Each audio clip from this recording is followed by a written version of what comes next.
le CIB, c'est un acteur public du domaine de la santé, du numérique en santé, qui est implanté à Rennes et à Lille. On a 2 agences aujourd'hui et ça représente 300 collaborateurs. On est principalement éditeur d'une solution logicielle ou de plusieurs solutions logicielles, dont le DPI Sillage, et également intégrateur de solutions logicielles dans le domaine de la santé. On est hébergeur de données de santé, certifié HDS, et on a nos propres data centers, donc on héberge les données de santé de nos clients à Rennes et à Lille. Moi, je suis en charge d'une BU de protection des données et cybersécurité qui est en charge de l'accompagnement des établissements de santé vers une amélioration de leur sécurité afin de se prémunir des cybermenaces actuelles. Les risques sont assez multiples, hein.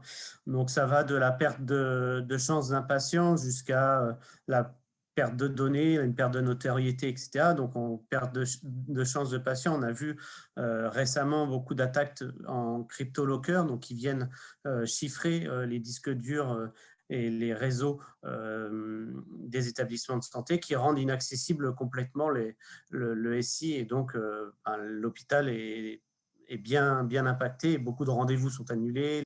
On a également des risques en termes de perte d'image. On l'a vu récemment également avec la divulgation des données de labos de 500 000 patients pour beaucoup bretons. Donc là, c'est un impact fort vis-à-vis de la confiance qu'on peut avoir au système de santé. Et donc, en plus de ça, les données se sont retrouvées sur Internet, ont été vendues.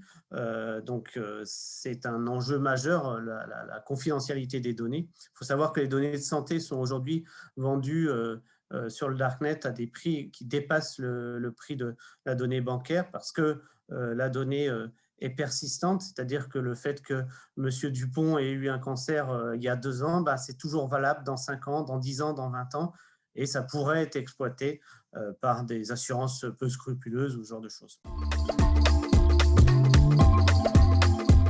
Il y a différentes techniques qui vont découvrir plus ou moins d'informations. On a tout un aspect scan de vulnérabilité. Donc, d'un point de vue externe, on va regarder tous les services exposés sur Internet et on va vérifier un certain nombre de vulnérabilités. Pour rentrer un peu plus en profondeur, on va avoir des analyses avec des audits organisationnels qui vont, eux, donner un peu plus d'informations. Et puis, il y a ce qu'on appelle les tests d'intrusion qui sont très à la mode aujourd'hui, qui permettent de se placer à la place d'un attaquant. Donc, des cabinets d'audit vont se mettre en extérieur et vont se dire « je vais essayer de rentrer dans les établissements comme si j'étais un attaquant ». Et donc, vont identifier des vulnérabilités et rentrer dans le SI de l'hôpital. Alors là aussi, on a une couverture qui est pas complète, parce qu'une fois qu'on a trouvé une vulnérabilité, on l'exploite et on ne va pas identifier forcément toutes les vulnérabilités.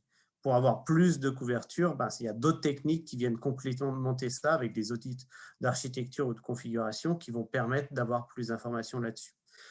Donc, c'est vraiment le fait d'utiliser toutes les différentes approches qui vont permettre de détecter toutes les vulnérabilités qu'on peut avoir dans un établissement de santé. Je vous donne rendez-vous au salon EFI Santé à Quimper le 23 septembre prochain.